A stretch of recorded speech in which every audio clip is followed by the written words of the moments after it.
வணக்கம் கிப்டி.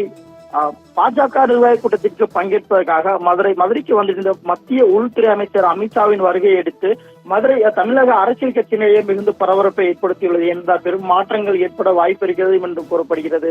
கிப்டி, இந்த நிலையில் மதுரை மாவட்டம் ஒத்தக்கடை பகுதியில் தமிழ்நாடு பாஜக மாநில பகுதி மற்றும் அணி நிர்வாகிகள் ஆலோசனை கூட்டம் நடைபெற உள்ளது. இதில் பங்கேற்பதற்காக நேற்று இரவு மத்திய உள்துறை அமைச்சர் அமித்ஷா டெல்லியிலிருந்து புறப்பட்டு தனி விமானம் மூலமாக மதுரை விமான நிலையம் வந்திருந்தார்.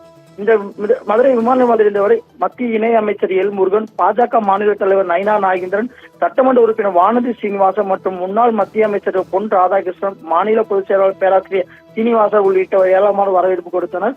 இந்த நிலையில் அங்கிருந்து கிளம்பியவர் சிந்தாமணி பகுதியில் உள்ள தனியார் விடுதிக்கு வந்து ஓய்வெடுத்தார். பின்பு இன்று மதியம் கிட்டத்தட்ட ஒரு 12 மணி அளவில் மதுரை மீனாட்சி அம்மன் கோவிலுக்கு காரில் சென்று அங்கு வந்து வழிபாடு நடைபெற்றது. வழிபாட்டுக்கு பின்பாக மீண்டும் அந்த சிந்தாமணி பகுதியில் உள்ள ஹோட்டலுக்கு வந்தடைந்தார். அதன் பின்பாக மத்திய உள்துறை அமைச்சர் அமித்ஷா மதுரை மீனாட்சி அம்மன் கோவில் வழிபட்டிருப்பாக அவர் தங்கிய தனியார் நட்சத்திர விடுதிக்கு திரும்பி அவர் பாஜக உயர்நிலை தலைவர்கள் பங்கேற்க கூட்டத்தில் கலந்து கொண்டு மீட்டிங் ஆலோசனை நடைபெற்றதாக கூறப்படுகிறது.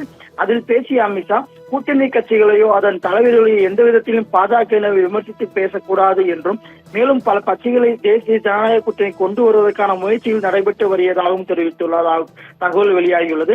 வருகின்ற 2026 ஆண்டு சட்டமன்ற தேர்தலில் கூட்டணி கட்சிகளின் வெற்றிக்கு கூடுதல் உழைப்பை பாஜகவினர் தர வேண்டும் என்றும் ஒரு வேண்டுகோள் விடுத்ததாகவும் தெரிய வருகிறது. கிப்டி, வருகின்ற ஜூன் 22ஆம் தேதி இந்து முன்னணி சார்பாக மதுரை நடைபெற உள்ள முருக பக்த மாநாட்டிற்கு உள்துறை அமைச்சர் அமித்ஷா பங்கேற்க வேண்டும் என்ற ஒரு கோரிக்கையை எழுந்து இந்து முன்னணி மாநில தலைவரின் நேரில் சென்று அதற்கான அழைப்புதலையும் அங்கே கொடுத்திருக்கிறார். மேலும் இந்த ஆலோசனை கூட்டமாக கடந்த கிட்டத்தட்ட ஒரு 2 மணி நேரமாக நடைபெற்றிருக்கிறது. ஏனென்றால் பாஜகவின் முக்கிய தலைவர்கள் இந்த ஆலோசனை கூட்டத்தில் பங்கேற்றுள்ளனர். இது தொடர்ச்சியாகவே கிட்டத்தட்ட ஒரு 4:30 மணிக்கு மேலாக வந்து இந்த ஒத்தக்கடை பகுதியில் அமைந்துள்ள அந்த கூட்டத்தில் கலந்து கொள்வதற்காக அமித்ஷா செல்ல இருக்கிறார்.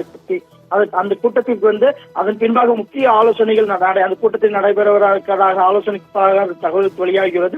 அதையடுத்து இன்று இரவு அவர் கிளம்பும் அவர் டெல்லி சென்றடைய இருக்கிறார். கிப்டி.